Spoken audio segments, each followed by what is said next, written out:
there's a recording of John's for Lou Harrison, and there's an exceptionally beautiful essay that goes with the recording by one of his Cal Arts friends and another great spirit, Peter Garland. And in that essay, you can, even if you don't chase down the recording, you can find the essay readily available. But feel free to chase down the recording. Chase down the recording, yes. Yeah. And look. See Bonnie. In that essay by Peter Garland, there's a quote from a John Cage Misostic written for Lou Harrison.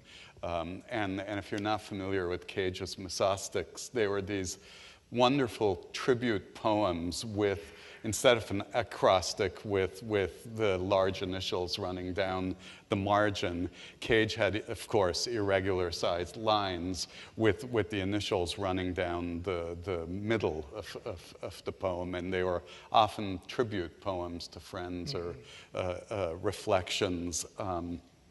In one of my treasured belongings, which is his book Silence, Cage signed it for me and wrote down a Misostic, which is, I forget what the Misostic is, but the poem is music made by morels in spring Dutch elm disease.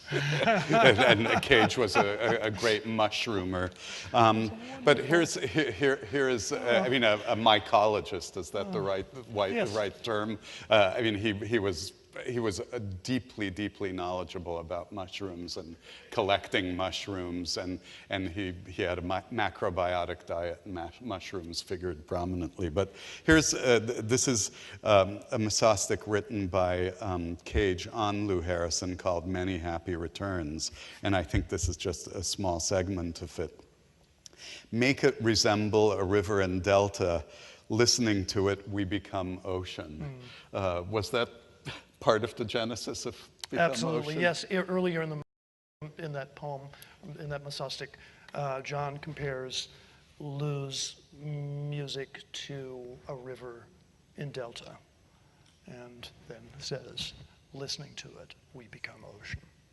So that's just such a lovely image that I always enjoyed, and stole the title. It is also an incredibly lovely image that I think is true of experiences of your music and other great large experiences, which is you suddenly, if you allow yourself, you become part of a much larger whole, and allow yourself that wonderful, humbling experience. You know, that's what I want for myself as a listener. I mean, that's why I do this. I think in some way maybe I'm still trying to find home. The piece, we're going to hear the same music again now that we've had a chance to talk with John, and some of you will be lucky enough to hear it in the great outdoors in Ojai. Tell us a little about the genesis of Songbirdsong, and also the two movements we heard.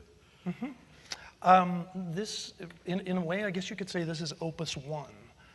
There were pieces that I composed at Cal Arts that I've returned to since and revised, 30 to 40 years after the fact.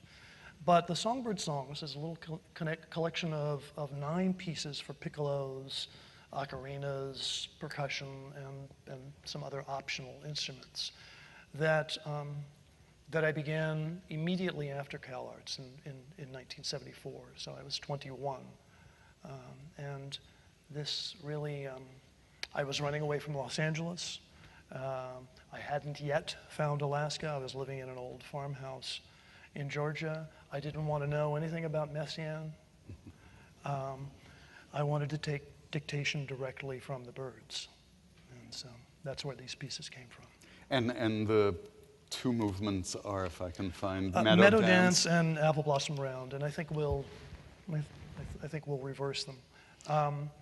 And Apple Blossom Round is just a little round, a little canon, based on the songs of what were then called Baltimore Orioles, now are I think they're now northern orioles, although they may have changed the common name again. They do that all the time, which is why the Latin names are so handy. And then meadow dance is two